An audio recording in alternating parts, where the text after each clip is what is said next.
Yo, what's going on, everybody? It's Abdullah Konte with another episode of Win Sports. Here we are. I haven't been in for a while. You guys haven't seen me for a minute. It's been probably like a week or so since I dropped a video.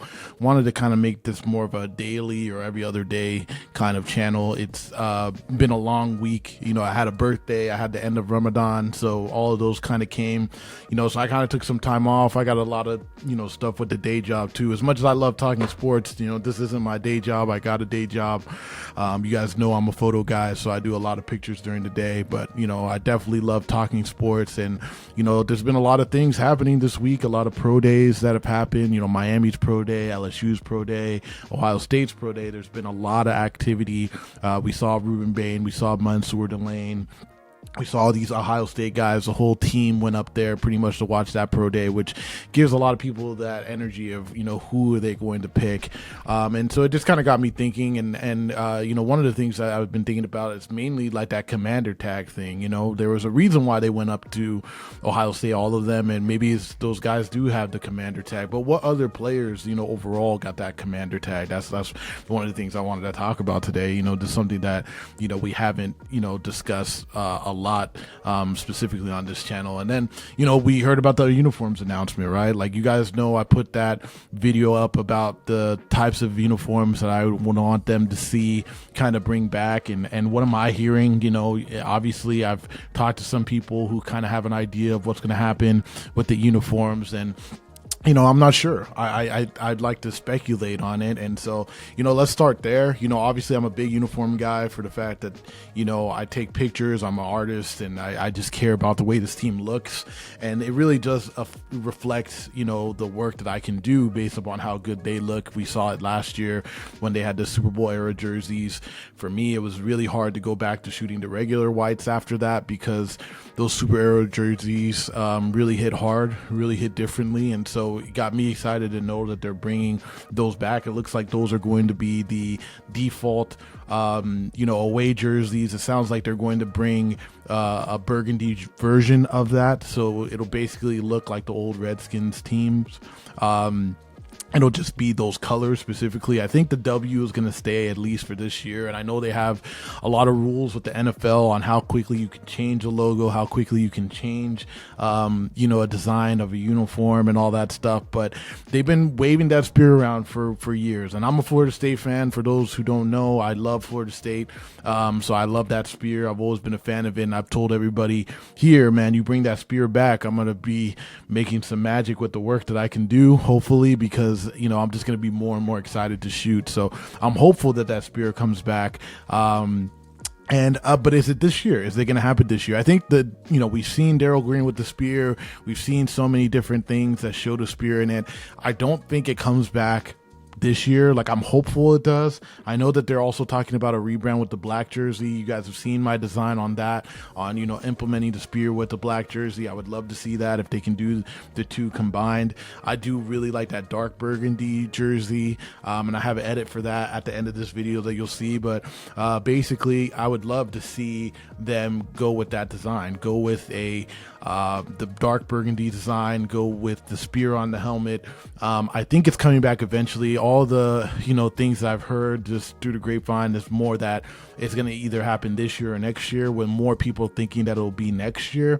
But I think that they're just moving slowly towards bringing a lot of that history back. Now, I know people don't feel like Commanders, the name ties well to the history of this team. Look, I get it. You can complain about it, that the logo ain't coming back, the team name ain't coming back. And to be honest, I'm cool with that. Like, I know there's a lot of people, when I made that video last, so many people just yelling about it's Redskins this, it's Redskins that. That name is not coming back. And you guys can continue to be upset, or you can get happy that there's some changes that are coming to kind of bring a little bit back of that history back. And if that's not good enough, so be it. I guess I'm going to enjoy to see this team, playing with better jerseys moving forward. So I can't wait. That's going to be released on April 15th. So let's talk about this, the commander tag thing, right? Like, it's clear that these guys care a lot about the play on the field. Who is that guy that is going to come and change his team? And who are these players that are going to represent? They care a lot about the representation of this team. It's not just how they play on the field. They do this commander tag thing, which we've heard that they basically go around 30 players within the draft.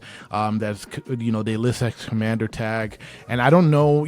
I'm assuming most of them are guys that are higher up in in the top few rounds that they expect to go off in the few rounds. But I think they do have guys throughout, from all the way to maybe the bottom tier players that they put this commander tag on it, because there is some traits that they look for. So what are those kind of traits that I've seen so far? Like, one, they care about if the guy was a captain. They care about if the guy is a student of the game, how passionate they are. Are they fans of the game? Are they locked in? Basically, some of the guys are guys that come from football families, whether, their dad played or their uncles played, whatever. Intelligence, they care about IQ and how smart those players are, and just leaders on the field. Like, are these guys that people gravitate towards? Are these guys making those kind of plays, those primetime level players? I think that's kind of what they're looking for overall. So I went through and I just found like 8 guys that I felt like could be those commander tag people. Now, obviously, there's plenty of people. I don't know who they are. These are just guesses on my end, and there's plenty of players that I'm sure that should be on this list that I'm not going to mention. I'm just mentioning guys that I like, and I'm not going to do just the top level guys. Like, there's certain people that are probably on this list I'm not going to mention. Like, Jeremiah Love is a perfect example of somebody who's probably on this list. I just figured, like, there's been a lot of Love talk, so I'm not going to add him. I'm going to add some other guys that I think people kind of love, people maybe don't know too much about. But basically, I wanted to go through all these guys overall, and I'm not going to really go into any specific order. But the first guy I want to talk about is Sonny Styles, right? Like, Sonny Styles, they were at the Ohio State Pro Day. He was a leader of that defense overall. He, comes from a football family. His father was a football player. His brother is a football player, obviously. We saw Lorenzo run that 4.2, I believe. But Sonny, he actually even got the O number, which I guess has turned into this like captain, number for the defense, for the Buckeyes. So basically, and you can see it in his play in the first year. If you really want to see him more blitzing and more playing that Arvell Reese role, go watch his junior film. His junior film is definitely much more of him blitzing and coming off the edge and all that kind of stuff, where his senior film was more of him just being in the middle. They said, hey, he's turned into that kind of green dot guy, kind of that middle tier guy that's going to clean things up overall. They really trusted him. You can tell. Matt Patricia had nothing but great things to say about him. Dan Quinn also has been raving about him and Caleb Downs and their leadership roles. So I think it'd be crazy if Sonny Styles didn't have that commander's tag. I don't think Sonny Styles, I think he might be there at 7. I think 5 at the Giants is probably the biggest threat, but there is a lot of talk that he's not going to make it past 5. But he is somebody that I think would have that commander's tag, right? So then the next guy I want to talk about is Brennan Thompson, which this guy isn't like a captain. I don't know if he was a captain at all, and he played at 3 different teams. He played at Texas first, then Oklahoma and Mississippi State, but his play is really what makes me think that he could be potentially a guy. He's a wide receiver. He's really small, like about a 5'9", but he's blazing fast. This guy is ridiculously fast. He's a deep threat. He could be a guy that they could be looking to, but I think his play really gives that commander's level. I mean, he is definitely their go-to receiver on that team, and I just thought that was somebody when I watched this film and saw how a lot of the teams talked about him overall. I felt like he could be somebody. Now this one's kind of maybe more of a reach because he doesn't have a lot of the traits like I was talking about when it comes to captain or honor roll kind of thing. He might have been on some of those. Oh, actually he was on the honor roll this past year for SEC. So he has some traits that I feel like could be that guy. Him playing on different teams, and he automatically came to this team and was a contributor right away, says something to me. Watch his film. He is blazing fast. Really, really fun player to watch. So he's my second guy. The next guy that I have is Bud Clark, man. I mean, look, I didn't know much about Bud Clark before the Senior Bowl. I got really acclimated to him and his game, and basically he's been a captain on TCU's defense for 3 years. I think he was a captain his sophomore, junior, and senior year. He makes a bunch of plays. He kind of has this. He plays more of like that big nickel, which is like that new position overall that people are talking about. He's all over the field. He makes a lot of turnovers. I love the guy. I mean, I think that if for those who want a safety, and if they're not able to get one of those top guys like Thieneman and Downs and McNeil Warren, Bud Clark is somebody that you could possibly get in the third, maybe the fifth. I don't know if he'll be around for the fifth round, but he is an excellent player that I think for if them trying to find somebody to solidify that secondary. I mean, he's definitely that captain level guy that you can rely on. So I would be shocked if he didn't have that commander's tag. You have Denai Dennis Sutton, who is the D lineman from Penn State. Very smart player, has been in the honor roll, I think, every year as he's been at Penn State. Really big dude, really versatile, hardworking player. He excelled at the Senior Bowl. He is somebody that I think that if they are looking to add to edge, I'm not sure how much they feel about adding to edge now that they added Caleb Chason and Owe, and Amenahu. Like, are they looking at edge? They do got to make some long-term moves because two of those guys are on 1-year contracts. Owe is the only one that's here for multi-years. So I think trying to get somebody substantial, if they do get somebody like Downs or Love or Styles in the first, Sutton might be that guy in the third that they may be jumping on, but definitely a smart player that they might want to capitalize on. Next guy I have on here, Torian York, which he doesn't have like the strongest traits, he's 5'10", like he's all over the field though. He's another guy who's a captain for 2 years. His play on the field makes me, you can tell he's a go-to player on that defense. He makes a bunch of tackles. He's all over. I think that's somebody, I think they really need some help in the middle of the field. I don't know if Leo Chenal is going to be that defensive middle linebacker that they're looking for, if he's going to be more on the edge kind of guy.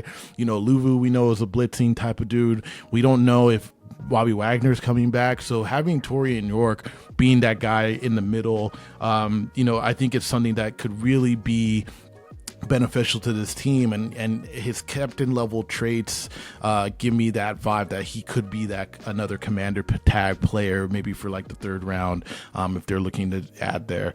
Another, if we're going to switch from linebacker to linebacker, Jacob Rodriguez got commander tag written all over him, right? Like, I mean, outside of like Sonny Styles, is there another backer in this draft class that you would feel more comfortable drafting and putting him right in the middle to solidify? I don't know if he won the Ben Dark Award for the best linebacker in the nation this year. He's excellent at making turnovers. He played with a lot of good players. There's a lot of good talent on that Texas Tech team this year, but he has all the traits of a leader. Has been a leader on that Texas Tech team. Was captain this year as well as last year. His play on the field, his energy, all of it just kind of screams commander. He definitely is somebody where he was there was worry about him, how well he would actually compete at the combine, like his measurables and all that, and he actually shined pretty good during that point. So I am a little concerned if he would be there at that 71 spot. It seems like his stock is rising, so he might go into second. Some people, I've seen him in end of the first round, so he might be a trade back candidate if they wanted to do that. But if you could get somebody like Jeremiah Love and then Jacob Rodriguez in the third, I mean, that's an excellent start to this team, right? One guy that maybe not a lot of people, I think a lot of people are starting to know who this guy is, and I kind of got told about this dude from Josh Taylor, but Traydon Stukes, man. This kid, I believe he was a walk-on, actually. And, look, I was a walk-on when I played ball, and there's a different energy that walk-ons have because no one believes in them. He played for 4 years at Arizona, was on the honor roll every year. year. Just a baller. This guy can play corner. He can play nickel. He's all about the game. And clearly, if you are a walk-on type player or a guy who was very little recruited, you got to love the game to really push yourself to this level. And for him to have this much success, he has commander written all over him. The fact that he's versatile as well, like I feel like he can do a lot of different things, is huge. And I think that ultimately for that big nickel kind of position, if you're really trying to find somebody who can play corner, who can play safety, this is one of my favorite players in the draft. If they go with a Sonny Styles or a Jeremiah Love or a D lineman, if they go with Bain or something, I'm going to be screaming for them to get Stukes later on if they can steal him, maybe in that third round, or if they were able to maybe acquire a second through like a trade back or something. I don't know. And then the number one guy who's been, everybody knows, if you've been watching me, you know that I love this player, and I actually made the edit that I made was of the new jersey that I'm hoping that they bring back, the 70th anniversary jersey tied with this player. It's Caleb Downs, right? I mean, Caleb Downs, it's like, I view the commander tag as like the Starks of Game of Thrones. This is my nerd side talking, and I know some people would rather have some guys like the Lannisters or Targaryens or whatever, but the Starks are like the good guys and they do things the right way, and they're all about, life or whatever. And I feel like Caleb Downs gives me the ultimate commander, right? Like when you think about the commanders tag and what they're looking for, he's a guy who's high IQ. They say he's the smartest player on the field. They say he's a player's coach. I know that Matt Patricia and Nick Saban rave about this guy. He's basically somebody who's versatile, can play at all these different positions. He's a leader on the field. His dad played in the NFL. His brother plays in the NFL. His uncle was Dre Bly. He has everything that they would be looking for. I've heard DQ rave about him when he was talking to John Keim about the Ohio State players. It sounds like they had a long conversation with him. They like all those Ohio State players. Those Ohio State players probably all have the commander tag already. But Caleb Downs is like the Lord Commander, right? I feel like this kid is the epitome of what a commander. I don't think there's been a prospect in the draft that has had the commander tag and traits more than Caleb Downs in the 3 years that we've been seeing them actually do this commander tag thing, right? Now, is he the pick for 7? I don't know. That's a whole different thing, because there are a lot of good players out there that they could be. Tate might be the guy because they still need to address wide receiver. But when you think about what the commander tag means, I feel like Caleb Downs is the epitome of that. So that's my list, right? Let me know if there's more players that I did not mention that you feel like are automatically commander tag players. I'd love to research more of them. I'm just watching tape of new guys every day. I'm excited. It's been fun. I got a lot of things I'm shooting this weekend, so I'll try to get to another video next week. It's NCAA tournament, so I'll be there. And then also the World Cup has a preliminary game on Sunday. I'll be at that as well. So a lot happening this week, but ultimately, man, it's a long way to April 23rd, but I'm excited. I can't wait. And so I just want to jump on here, talk a little bit. And man, let's bring the 70th anniversary jerseys back. Let's bring that spear back. I'm telling you, y'all, if they bring that spear back, I'm going to be working overtime trying to get good quality photos for everybody who cares about the work that I do. So thank you guys all for watching. I appreciate you, and I'll talk to you soon.